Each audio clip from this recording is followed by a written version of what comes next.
আজকে আমরা যাব হচ্ছে উত্তরবঙ্গের একমাত্র প্রবেশ মুখ, যেটা ছিল প্রাচীন যুগ থেকে, মানে ব্রিটিশ পিরিয়ড থেকে, নগরবাড়ি ঘাট। তো ওইখানে যাব এবং ওইখানকার দৃশ্য আপনাদের মাঝে তুলে ধরবো। তো চলুন। আমরা যেহেতু সাইকেল যোগে নগরবাড়ি ঘাটে যাব এবং সেই জন্য আমাদেরকে শর্টকাট 2টি গ্রাম পাড়ি দিয়ে নগরবাড়ি ঘাটে যেতে হবে। প্রথমত মির্জাপুর এবং দ্বিতীয় গ্রামটি হচ্ছে রানীগ্রাম। আর এই বর্ষা মৌসুমে গ্রামীণ রাস্তাঘাট প্রাকৃতিক সৌন্দর্যে ভরপুর হয়ে ওঠে, কারণ রাস্তার দুই ধারে পানি এবং প্রাকৃতিক সুন্দর আবহাওয়া দিয়ে এই গ্রামীণ রাস্তাগুলো সৌন্দর্যে ভরপুর হয়ে থাকে।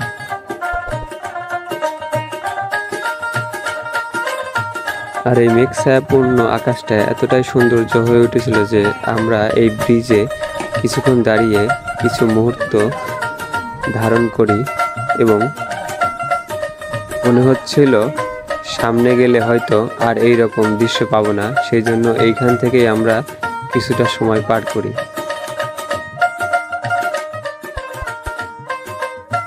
আর আমরা যেহেতু গ্রামীণ পথ দিয়ে যাচ্ছিলাম, সেই জন্য প্রাকৃতিক সৌন্দর্য আরেকটু বেশি দেখতে পাই আমরা, কারণ গ্রামীণ রাস্তাগুলো অনেক সুন্দর হয়, আঁকা বাঁকা মেঠো পথ।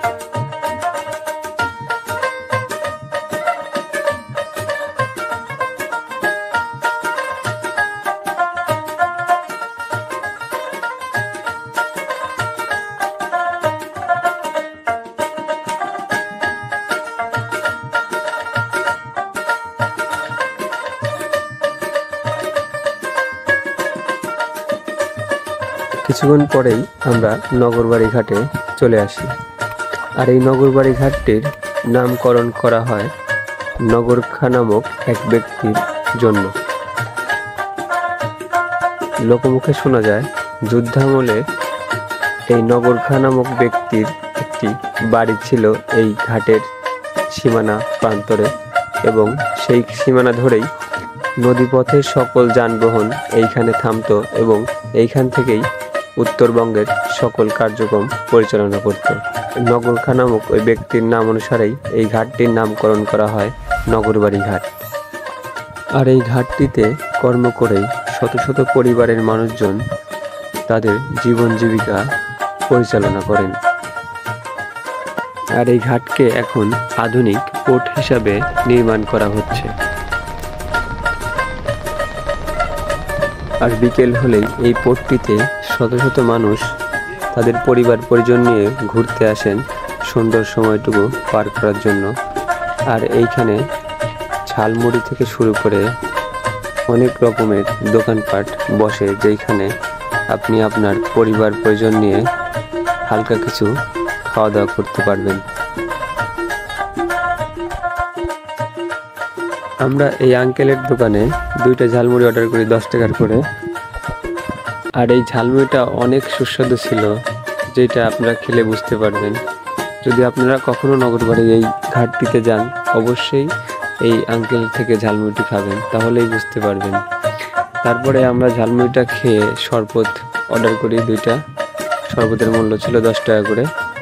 আর এই শরবতটা এতটাই সুন্দর ছিল যে আসলে আপনাদের বলে বোঝানো সম্ভব না।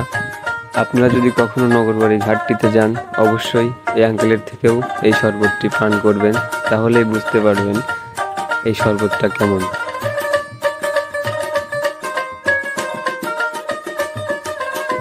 এইখানে এরপরে আমরা 2 বন্ধু এই পোর্টটিতে ঘোরাঘুরি করে একটা জিনিস লক্ষ্য করি, এইখানে ছোট ছোট অনেকগুলা ঘর নির্মাণ করা হয়েছে।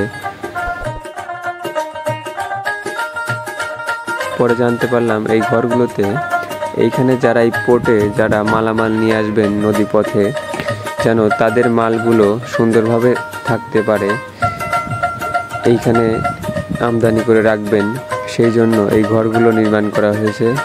আর এই পোর্টটি চালু হলে হয়তো জনসাধারণ ঢোকা সম্পূর্ণভাবে নিষিদ্ধ থাকবে। এরপরে আমরা এই মেরিন রোড দিয়ে চলে যাই মেরিন একাডেমির উদ্দেশ্যে। আর এই পোর্টটির রাস্তাটা অনেক সুন্দর ছিল, যেখানে মনে চাচ্ছিল অনেক স্পিডে সাইকেল চালাই।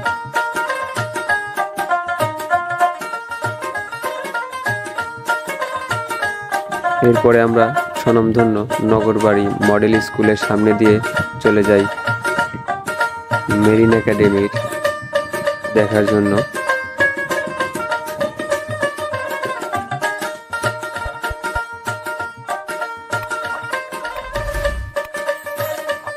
এই পোর্টটির কর্মকর্তাদের থাকার জন্য একটি নির্মাণাধীন বাসভবন দেখলাম, যেখানে পরিবেশটা অনেক সুন্দর ছিল, সাজানো গোছানো। এইটাও এখনো সম্পূর্ণ হয়নি, নির্মাণাধীন কাজ চলতেছে।